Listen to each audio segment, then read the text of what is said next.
Thank you, Kiana. This is a good opportunity. I love it. I love speaking to like-minded people and to be able to share some ideas. And if I can make a difference in one person's life by sharing this, mission accomplished. Amen to that. For someone listening in or watching this conversation right now that Mm. has no idea about you, what you do, how you do it, what exactly is it that you do? So I consider myself a neuroscientist. I specialize in the subconscious mind and how do we synchronize our subconscious and our conscious mind. And it's that ability to do that, and that ability to get that synchronization actually puts you in a peak state, puts you in the ability to take action. The biggest thing you see with clients and with people is that they want to do something, but then they go, I'm gonna go make that coffee first, right? Like, let me distract, let me doom scroll for a bit first. That is when your mind, your conscious and your subconscious mind are not in sync. So the whole idea is, how do you synchronize yourself with your subconscious, which is 90% of what runs you as a person, and your Mm. conscious mind. So that's my specialty. The cool part is I get to do it out of passion, not out of profession. Hence, I still have other businesses that keep me in the lifestyle that I want, so that I can do this as a passion, you know? And I'm Wow, really blessed that way. that's incredible, man. What even sparked your curiosity to go into the NLP pathway? I love to say it was something special, but it wasn't. I was born into the industry. My dad was a person in personal development in the 60s and 70s. Hence, we spoke about this before. I attended my first personal development seminar when I was 9 years old. I was sitting in the back of the room going, what am I doing here? But the thing went in, right? And it all went Okay. in. At the age of 14, I was in another seminar that dad was conducting, and I saw this beautiful lady. And as a 14-year-old, you see a beautiful lady, you go, wow. But she was sad when she first came in because I did the intake. You send Mm. the reception, do the intake. And then halfway through the seminar, you're seeing her change. And then at the end of the seminar, she was a totally different person.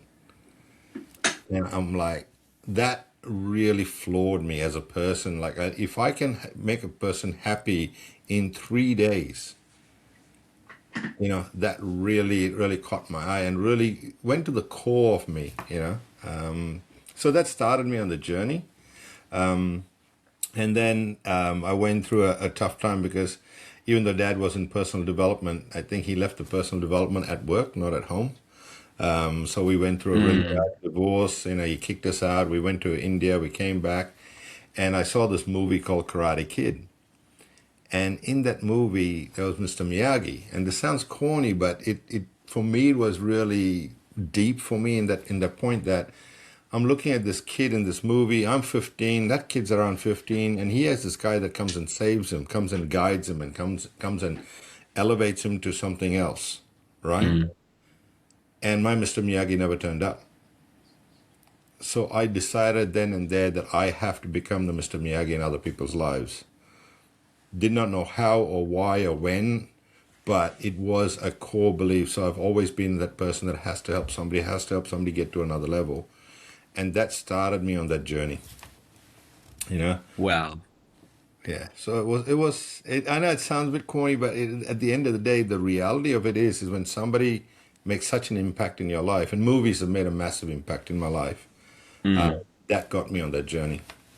Interesting. Did you, obviously, you were saying that you didn't have that male role model as such. Correct me if I'm wrong. So, where did you turn to when you were growing up for that role model guidance? Because I know for myself, I guess I'm similar situation, similar story. So where did you turn to find that role model? I turned to books and tapes. I'm old enough for cassette tapes. Mm. What are they? No, I'm joking. I'm joking. Right. I've got an LP collection in my house of with my mom used to listen to personal development in LPs. Okay. Okay. So that's pretty cool. But yeah, I turned to books and tapes. My mentors were books. And when I was reading the books, I felt like they were talking to me and teaching me. Then I really got into that field and really started expanding, got into insurance, started doing seminars. Then I came back to my father, and I was driving him around for his seminars. And Mm. one day we got taken to a massive lunch, and he fell asleep when we came back. So I had to take the manuals and conduct this first seminar, right? So I used to follow him around, and one of the things that you get when you follow a speaker around is you get to go into the green room where all the other speakers in a large event are. And in that room, I was sitting there going, "Oh my God, I am literally with the mentors, the success people of the world. Those Ziglar, Tom Hopkins, Dennis Waitley, Wayne Dyer, Jose Wow. Silva. Like these are the names that are the greats, right?" And I'm Yeah. sitting in this room looking at these guys as a 15-year-old going, "Holy shit!" I mean, I'm sitting next to God. Like these are my heroes. And Americans, being Americans, have this passion about coming up to you and saying, "What are you doing here? Why are you in this room?" So I was just telling them, and they literally took me under their wing. And I got to spend time, and I'm so grateful for it. I got to spend time with the greats like Dennis Waitley, Ziglar, Jose Silva took me under his wing for 2 weeks and taught me the Silva method, and that was another part of it. Wow. So that's what I turned to. It was, but my main, and I tell everyone this. Zig Ziglar talks about in his book, "Garbage in, garbage out." What do you read? Today we've got the benefit of audiobooks and all of that. I'm constantly listening. Now the modern day we're doing podcasts and we're listening to podcasts from around the world. It is so cool that we have access to this information, but we got to be careful what information we put in, because Mm. our subconscious magnifies that and puts it back out. On that note, when you were 15 being in this room, that's a spin out because you look at the average 15 nowadays and oh man, who knows what they're doing? Off the rails. I know I was personally. Yeah. So at what age did you quote unquote lock in, if that makes sense? Like knew your goals, knew or like had an idea and a sense of direction on where you wanted to go. Honestly, I didn't lock in as a kid. I was too busy fighting the system. But Mm. something about me always wanted me to learn. When I had a book of a guy, and the guy sitting next to me, so I wanted to learn. I never locked in to be a personal development coach or a mentor or a millionaire and things like that. One thing I did have as a goal, always had as a goal, was I wanted to own a Ferrari. That's all it was. It was a Ferrari. Since I was 9 years old, it was a Ferrari, right? And one of the questions I grew up in Malaysia, so I used to ride a scooter, and every time I see a Ferrari go past, I'll just chase it. No matter what I had on, I would follow the damn thing to where it goes. And it was an obsession. But one of the questions I learned early in the piece, which really served me well, is what does that guy know that I don't? What is he doing that I'm not? That he Mm. gets to drive a Ferrari and I'm on a, $3,000 scooter, right? So that became it. My true lock-in. So I then went and played professional tennis to run away from my dad. But I used everything I learned in tennis, and I grew up very quickly, became world ranked. But my shoulder gave way. My mind was strong. My shoulder gave way, so I had to give up tennis. And that's when I started to think about what I wanted to do in life and how I really wanted to help in. So if you say locked in, probably about 22, 21, 22 is when I really locked in and say, okay, this is my vocation. This is what I want to do. This is my contribution to the world and myself. Mm. Um, Yeah, that's incredible. So back to the Ferrari situation because I know I'm gonna have an Aston Martin, but yeah. it's only a matter of time. So I, I every time I see Aston Martin, it's a car that people who know it respect it. It's not that like wow type thing. mm, But your point on you wanted to find the answer on what these people were doing different. Did you end up finding that answer when you yeah. were looking for it? No. That answer came to me a lot later. But what it did do was it kept me on this thirst, this constant thirst for learning, right? Mm. I just constantly was trying to learn because I was trying to figure out how these guys are smarter than me. I was constantly looking for how are these guys smarter than me? What do they know I don't know? So when you have that thirst and all you're doing is reading. And I was fortunate enough, my dad had like thousands of books in personal development, you know. Mm. So I used to pick up books. And one of the things that I really recommend to anybody in life, it's not whether you finish the book cover to cover. Even if you read 2 pages, implement the 2 pages. That is the most important lesson you'll ever learn. You know, it's actually taking action, implementing what you learn straight away. Not tomorrow, not day after, straight away. Or try and teach it to someone. And then years later, I started building a reputation, and when I truly locked in, I met a guy called Tony Robbins, and I went and he invited me to a special seminar he had in his resort in Fiji, and that was really cool. I got to meet some really cool people there, Wow. and that's when I really, I up until then I wanted to help people and I was helping people. That's when I realized I could help people because Tony came up to me and said, "Look, I want you to be a trainer with me. I want to train you up and I want you to be a trainer with me." And he personally spent a lot of time with me training me up. But I had a young family at that time, so I couldn't really commit 38, 48 weeks on the road with him. Oh man, that's a real tough decision, eh? Oh, God. Oh. What was the like? I'm intrigued. So obviously you got close with Tony Robbins, and he wanted you to join the team, which is incredible. He Like, wanted what me to be thoughts? one of his trainers because his wife at that time, Becky, I still am friends with Becky, and she's such a beautiful soul. Becky saw me doing a one-on-one with one of the trainers, Mm, and I picked up stuff that guy was going through that no one else picked up. Tony might have, probably definitely would have. And so I did a session, and that guy went and told Becky what I did for him. So then Becky got me to do a session for all the volunteers and trainers, but it was a setup because I'm standing there talking to this guy, jamming, and you're in a room with positive people, their energy's bouncing off you, and you are jamming, you're having a great time. Like, wow, like this was really cool. And then suddenly the energy in the room went, oh. I'm like, oh, whoa, what happened? Like, did I say something wrong? I didn't swear. You're going through all of that. And the book mm. was right behind me. So Tony came out. And when he stood, everybody's like, oh, Tony's in the room, right? Then I turned back and there he was, and he puts his hand on my shoulder. I said, keep going. And then we jammed together, which was so cool. Like, we actually jamming together, did the session, and then he invited me back to the chalet and said, look, you've got a gift, you've got a talent. I want to develop it. I want you to be part of my group. And that gift and talent, was that the art of being up on stage and communicating with passion?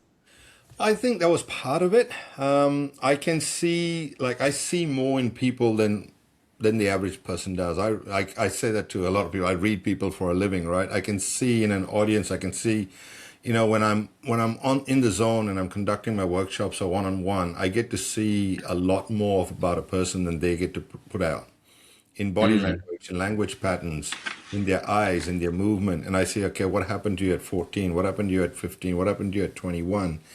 And that is something that Tony does really well, a lot better than me. But I had the similar talent to him. And that, when you're on stage and you're helping people, that is super powerful, you know? Wow. So obviously Tony wanted you to like join the team, and he wanted to coach you. So and you couldn't commit because of family commitments. Yeah. What was the mindset like making this decision? Because I know something that intense can mentally confuse you so much. Dude, I was devastated. Oh man. I was devastated. So I remember coming back from Fiji, get home, my wife is there, and I go and say, look, Tony wants us to move to his castle in Santa Monica, California. She goes, what? I said, Tony wants us to move to America. He's going to put us up in his castle. He's going to train me up. Everything's provided for all of us. It's all good. I'm not leaving Australia. And so she made me Wow. choose between him and her and the kids, and I chose her and the kids. That just shows the values though. But oh man. Oh, man.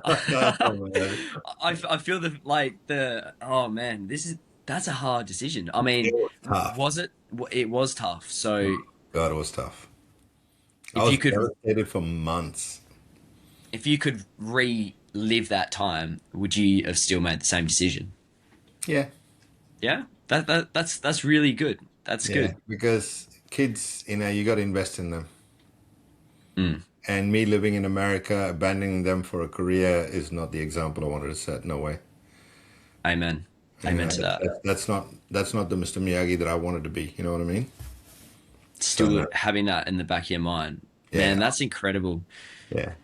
Marshall, I have this card game I would like to play with you. So, we got Okay. three cards. I Yep. don't know what these questions are. Right. Same with you. We've not prepared this or anything. I didn't even mention this in the pre-podcast call. I So, know you didn't. Yeah, but anyway, fire away. surprise. So, I Cool. would like you to pick one of these three cards and I'll get you to answer it. And it's a question just for me to get to know you more and same with the audience. All right. Cool. Pick the middle one. Middle one. Cool. What's something you think people tend to assume about you when they meet you for the first time? Wow, that's a good one. Usually, it's very understated. People like they look at me because I'm not broke, and I'm not a high jumping, vivacious, like loud person. Usually, they like, who is this guy? And then they start talking to me, and then they discover that I actually have some substance. So that's the first thing that people see about me. And When then you it, say substance, tell me well, more. so when I start talking to them, or they ask me a question, or I give them a couple of tidbits about their life or whatever's going on, I can pick up in their body language and their chat and what they're facing. They go, oh, and there's always an oh moment. Oh, they're like, oh, this guy, who is this guy? Oh, like, so that's pretty cool. I love that. Yeah, interesting. Okay, is there anything else with how that's developed over the years, or is has that been the main thing? Look, early in the piece, I was very when I was younger. You're a lot more robust, and you're always in a sales mode. You're always trying to sell yourself. So I used to put a lot of people off, right? So I'd start off the bat selling. It's like, hey, always be selling. There's a movie that says that, always be selling. So I'm always selling, selling, selling. And I was stepping out there, like always selling who I am, what I can do, and all of that. And I evolved over the years to, I let people ask me who I am. I let people understand who I am and what I can do for them, and how I can actually elevate them to another level. Interesting. Okay, I guess that leads into the business sides of things. So, you have scaled multiple companies and taken, as I mentioned, a lot of risk on board. No risk, no reward. But in '08, you encountered one of the biggest challenges of your life. I would like, let's go back in time and I Yeah. would like you to express what this moment in your life felt like and what did it look like, most importantly. All right, I'm gonna be 100% honest with you. All right, on this, Yeah. because of your audience, and they need to hear it with what's coming in the world right now. So 2007, September 2007, I lost about 390 million in 27 days. The world saw GFC hit in 2008. It hit me in 2007 How come it hit you earlier? because we were in financial services, so our money dried up. So Ah, literally, we lost funding. The big banks that I had properties with lost funding, and I was getting calls. You need to pay us back within 27 days. I lost $500,000 on the stock market because I backed a bank called Macquarie Bank. And to be honest, mate, and this is the part that's a hard part to say, but it's also, I think people need to know this. I went home that day. My wife was drunk, passed out on the floor. My baby girl was in the cot. And I went home basically to say goodbye to the world. I had a $2 million insurance policy. I literally went home to say goodbye. And seeing my wife, the state that she was in, seeing my baby girl, I said, no, I can't do this. I have to pivot. I have to find a way. I have to survive. I have to come back somehow. Because even though I'll have the money, if my wife is in that condition, I just couldn't see my baby girl the way she was. We need a moment in life sometimes to make a massive decision, right? And mm, for me, that was the moment when I thought, because I literally want to go home, end my life. My family gets $2 million. They're good. Life is good, right? But it wasn't that. So I couldn't abandon my child. So it became a real turning point in my life where I said, okay, I have to survive. It's no if, no can I. I have to. And then I turned I have to survive into I have to thrive. Because I survived for a fair few years, and that's horrible. And then I decided I have to Mm. thrive. So I didn't mean to make this Wow. somber, but, but that was the reality of it. You Yeah, know, 100%. And I'm sure I'm new to business, and a lot of people watching are new to business as well. And most likely, it's almost a certain like time where we all are faced this massive shift, whether this is a divorce and the business has turned to shit and you end up losing a lot of money. And this is something we do need to consider when yeah, taking this path. But unfortunately, the mental health and suicide rate for entrepreneurs is a lot higher. yeah. So, in your situation that you had in '08 and losing all of that and having to push through, what was the mental state like before? Because 27 days, man, that is not long at all. And it can, from obviously having a successful financial business to losing 350 million in Losing 27 everything. days. We literally lost everything. We went and lived in a shed for a while. It was that bad. Oh shit. Yeah. Wow. Aldi had just come into the country, and I was like, I would go to a meal and spend $10,000 on a meal and not even lose sleep about it. That's just normal, right? Yeah. So we were shopping at Aldi, and I had my two adopted kids from my first marriage, and my two adopted kids, and we'd go to Aldi, and Aldi had just come in, and Aldi was the cheap place that the poor people shop at when it first came to Australia. Mm. So we used to go and shop there, and we'll come home, cook dinner quickly, so we can turn off the lights, so we don't have to spend money on electricity. It was that bad, Wow. right? So for all of you listening there, in business, you're going to go through ups and downs. There's no question about it. Find a reason to pivot. Find a reason to pull yourself back out. Motivation is intrinsic, right? Motivation is not finding out there, oh, this is the goal. I want a Ferrari, so I'm going to get motivated by that. No, find something internal. For me, it was my family and showing my family that this is not who we are and we can rebuild, right? Mm. So if you're not a family person, then do it for yourself. If you don't want to do it for yourself, do it as an example for other people. If you're an example for one person out there who's thinking about killing themselves or thinking that they can't make it through the financial crisis that they're going through, and you are that light, you are that person, they say, oh, if Marshall can do it, I can do it. If Kiana can do it, I can do it. If you are that person, that is a good enough reason for you to turn around. Mm. You know? It is So, true. You go. so when you obviously came home and was it you were at the breaking point and seeing your partner passed out, your daughter in the cot, as you opened the door, what was the first thought? Because I can't even imagine the pressure already. Yeah. Oh, mate, I wanted to give up. I went there to give up. I went there to say goodbye. And when I saw my daughter and she hadn't been changed and she was crying, yeah, there's no choice for me. It was Mm. literally, I don't know what came over me, but it was literally not a choice. I had to come back. I had to rebuild. I had to give her the life that I wanted always to give her. Did It wasn't even a choice.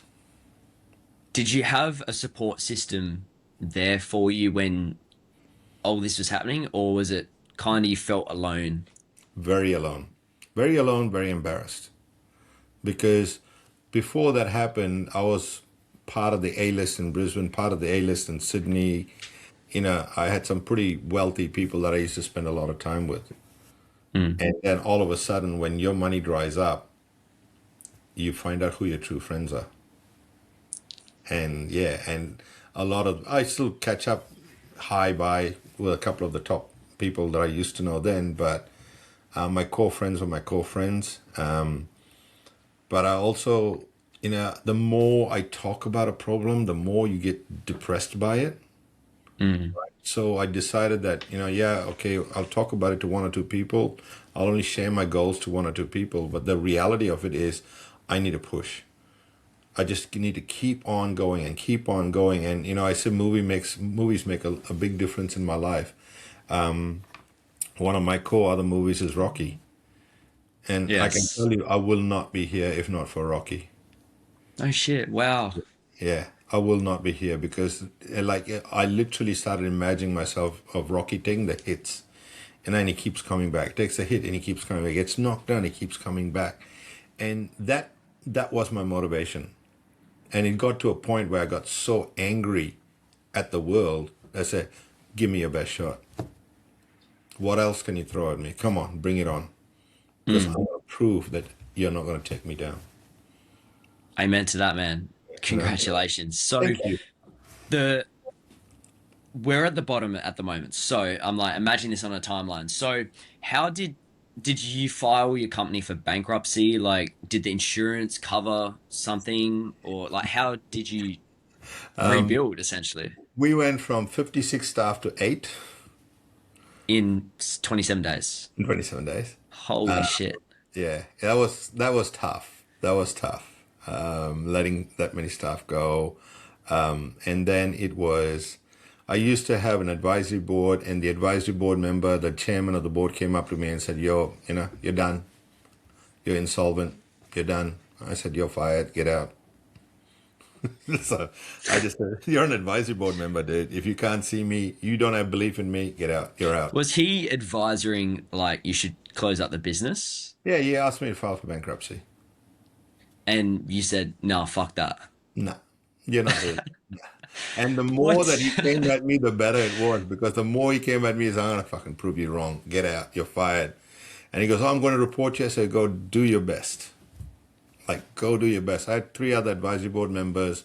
I had to let them go, and one stayed with me. A gentleman by the name of Neville Ide, amazing guy, ex-Sun Corp. He's just is an amazing man, and he believed in me. And so, but I just thought, nah. The more you tell me I can't do something, is the more I want to do it, and I'm going to prove you wrong. So after the crazy night, and obviously you went into work, I assume the next day, and what was the office like during Oh, it was horrible. losing 200, 350 mil? It was horrible, dude. It was like shocking. It was like I had a couple of core staff with me, and I remember one of my staff saying to me, "My marshal won't give up," and that was really cool. It brought tears to my eyes. She goes, "My marshal won't give up. Let's go. We can do this, and we can rebuild." My core staff took pay cuts, and we rebuilt. So You know, so you sold them the mission and the vision that you saw, and did they want to take the pay cuts, or is this something that you just had to do to they stay volunteered. floating? They knew we didn't have money. They volunteered straight away. They Yeah, literally, right. yeah, they're cool. Like, when you have core people like that working for you and they believe in you and you believe in them, and you're joining together to rebuild. They said, "Look, hey, give my money to that person so we can still have that person working. I'll take a pay cut." And a lot of that was going on. I'm like, wow. One of my core friends at that time, whom I thought was a core friend, who was the highest paid in the company, second to me, he refused to take a pay cut. So I knew where his values were, so we let him go straight away. Wow.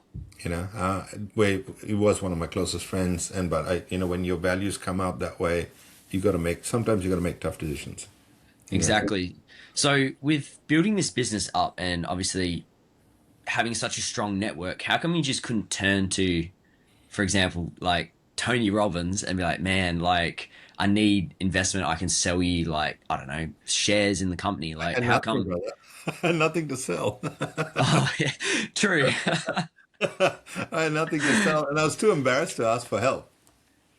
And Wow. that's another lesson that people I would love people to learn is learn to ask for help, because Simon Sinek in one of his podcasts or videos talks about it of how you can, a friend of his was in trouble, and she spoke to him but didn't ask him for help, and then months later she tells him, "Oh, when I spoke to you, then I was in trouble." He goes, "Why didn't you just say something? Why did you say something? I would have helped you. I love you, and I would have helped you." We I don't know what it is about us. We think that we got to solve it all ourselves. No, ask for help. Absolutely ask for Mm. help. And the thing is, I say you're selfish when you don't ask for help. You know, Why's that? Because if I ask you for help today, my friend, I give you the opportunity to be somebody great and help me. By not asking you, I take away your happiness. I take away your ability to grow, your Good point. ability to, So I'm being selfish and saying, no, no, no, I'm too embarrassed. But you might be sitting there going, man, I can't give you money, but I'm willing to jump in there. I'm willing to be your cheerleader. I'm willing to do whatever you want. Let me jump in and help you, right? Mm. That would give you passion in your life, and you feel good. But by me not asking you for help, I'm stealing you off that gift, and I think that's wrong. Good point. So I'm 100% sure in my lifetime there's going to be some economic craziness because since '08, we obviously during COVID, there was a bit of a panic and we did see a dip in all the markets and then Trump's tariffs, which scared a few people. But now we're at all time highs. Everyone's still seeing rainbows and flowers, but I'm sure the day is going to come where the steamroller is going to bulldoze something off. So the question is, how can, as a small business owner today, how can I prepare for what could happen? And yeah, the what if, because preparing for something like this, a crisis Yeah. management is essential. There's a lot of practical stuff like don't keep your business and your personal bank accounts with the same bank. Have proper structuring in your business. I always tell people have their IP in one company and their customer facing company another one. The biggest thing is your brain is a muscle, right? You got to train your brain for the good times and for the bad times. Mm, You got to train resilience. Resilience just doesn't come up on its own. Resilience is something you learn, you train yourself, you grow. A lot of schools push you into sport, push you into doing assignments, push you into doing stuff that you don't really want to do as a kid. But what that's teaching you is resilience. That's teaching you to stick to something and finish it. That's a muscle that you got to train in your brain. Be prepared. There's always a way out. My biggest lesson to my kids is ask the right question. There's always an answer. There's always a way. There's always a way. You just got to ask the right question. But for businesses, for yourself, things aren't always going to be rosy. Okay, we're looking at a property downturn right now. A lot of people who borrowed 95% are going to be struggling with that. Values are going to come. The loans are going to be higher than their properties in the next probably 12 months. Adversity is something that is the mother of learning, right? So when you're going through, you got to think about this and say, okay, what if? What is my plan B? Right? Always, what is my plan B? I've got a successful business now. People are doing this. People are buying my product or buying my service and all of that. But what if that cash dries up? What's my plan B? I like diversification. That's why I still have diversification in companies that I own. mm, I love diversification, but don't diversify yourself that you lose focus. You got to train yourself to be able to diversify and keep moving forward, right? So get good advice. Now we've got ChatGPT. Actually, I use Claude more than ChatGPT or Perplexity. Get good advice. Ask the right questions and then get the advice. Is my company structure right? Take your P&Ls and your balance sheet, put it into a co-work that is isolated in your own system and say, what are my weaknesses? What are my strengths? mm. Or to go onto your website and say, is this a sustainable business? If so, yes, why? If no, why? How do I make it sustainable? Today, we have tools that can give us answers in milliseconds. Right? In those days, I had to call a mate and go, mate, this is what's going on in my business. What's the legal answer for this one? Today, I can get 10 different legal answers in about 30 seconds on my computer. Right? Exactly. But we got to be prepared. We have to Mm. be prepared for that. You drive a car, you have a spare tire. How often do you check the spare tire? Very rarely, Good point. right? But be prepared. Check it. Make sure there's air in the tire. Most spare tires don't have air in them because they've been sitting there for years and years and they go down. So be prepared. Look Mm. for what are your strengths, your weaknesses. On my website, I have a one-pager that I use for business. And I always try and identify what are my weaknesses? What are my threats to my business? Right? And if I'm prepared for that, that comes up, I implement a strategy. It's not a, oh my God, what am I going to do? That's a good point. You know? And you guys, the younger you are, the smarter you are at using AI. Do it. Go for it. Ask the questions. Exactly. On the note of obviously celebrating the business wins, I've also heard in the self-development space is the bigger you celebrate, the harder you fall. In the sense of it's like a business is like a stock chart. Yeah. Yes, I've made 10 grand. Oh shit, I've lost 20 grand. Like type thing. Yeah. So, What's your thought and input on that? I'm curious. right. Look, it's, I always say celebrate the wins, but don't become cocky about it. Hmm. I'm teaching my 16-year-old son right now to drive. He's on his fifth day of driving right now. He's going to kill me for Oh, saying scary. He's going to kill me for saying it. But, he goes, Dad, am I a good driver? I said, mate, you're a great driver. You're a really good driver, a good response. But if you become overconfident, you become a shit driver. Okay? So confidence is good. Overconfidence is shit. Celebrate your wins. But let me encourage you to celebrate your losses too. Because your losses will teach you more in life than your wins do. Very good point.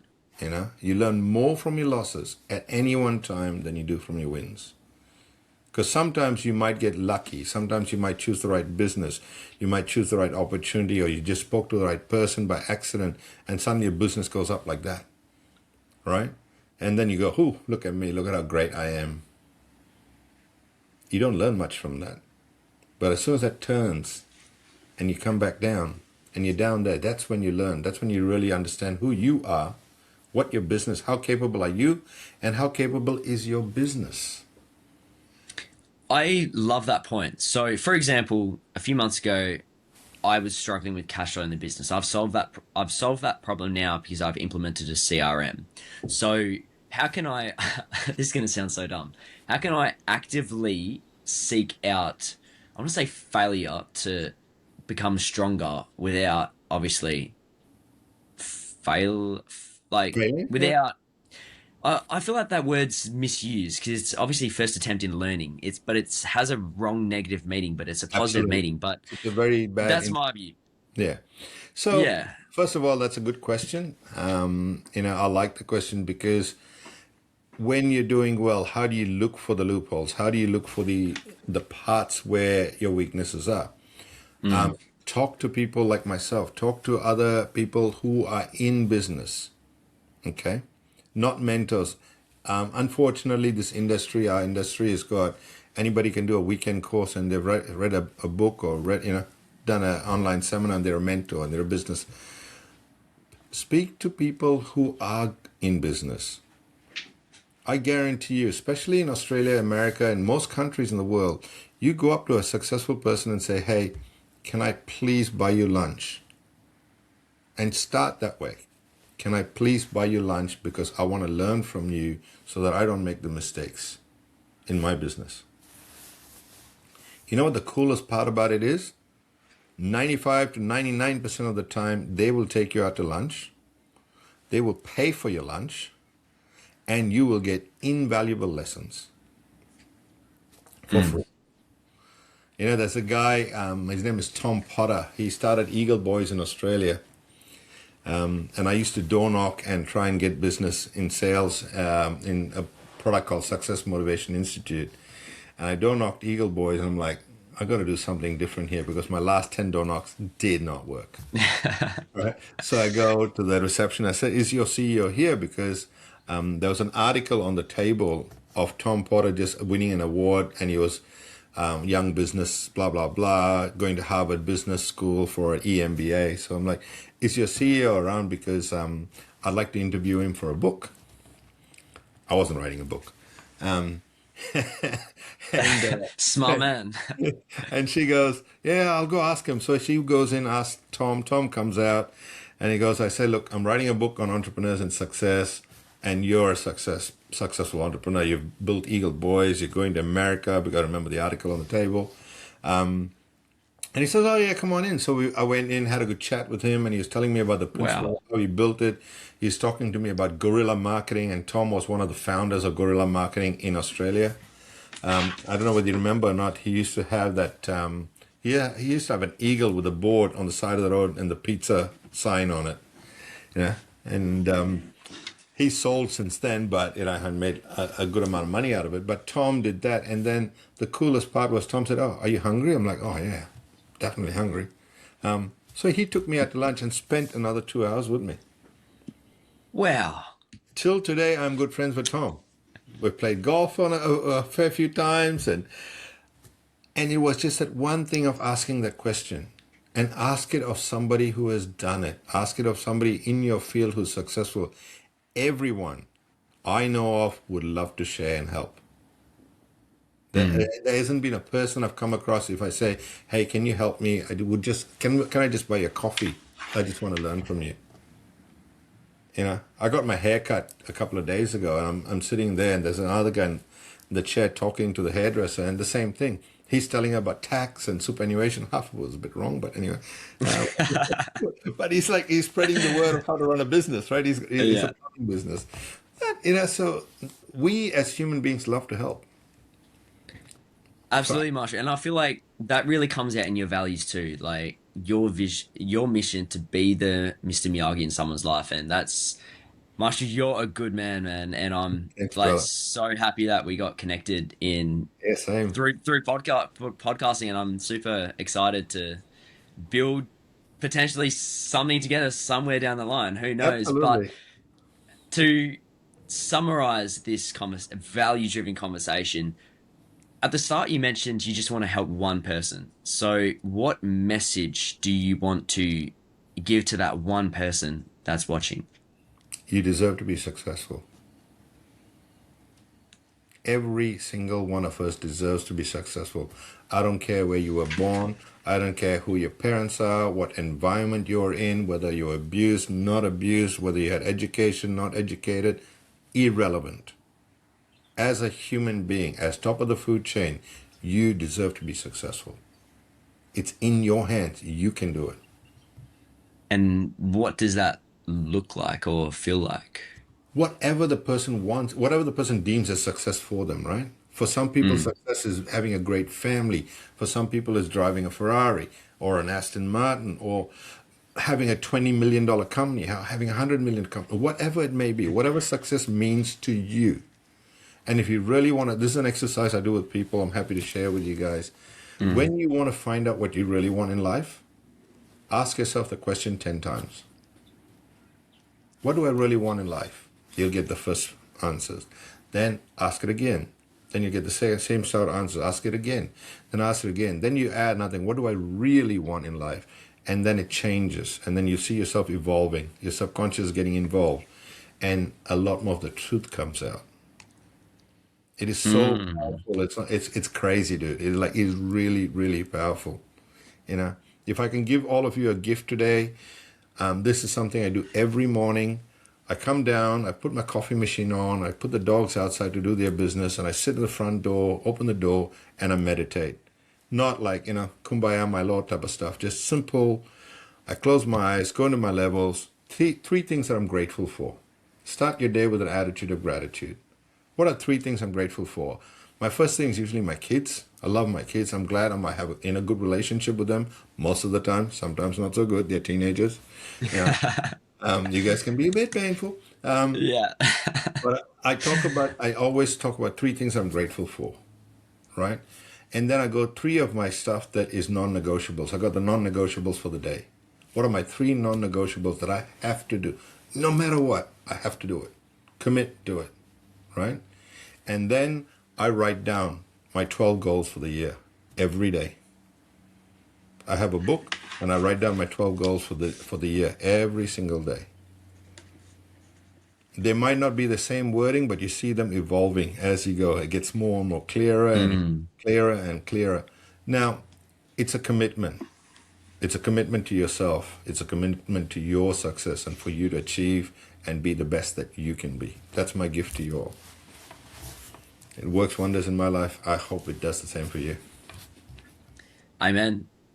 Marshall, thank you so much for this opportunity to have a conversation with you. Thank I'm you. so stoked and I've gotten a lot from this conversation and I'm looking forward to implementing this today. So, Awesome. Marshall, That's all of awesome. your links will be in the show notes below, your website, all your social media handles. So, check them out. Marshall, thank you. Thank you. I really appreciate you having me on. And Matt, I love your sincerity because I can see in your eyes you sincerely want people to do well.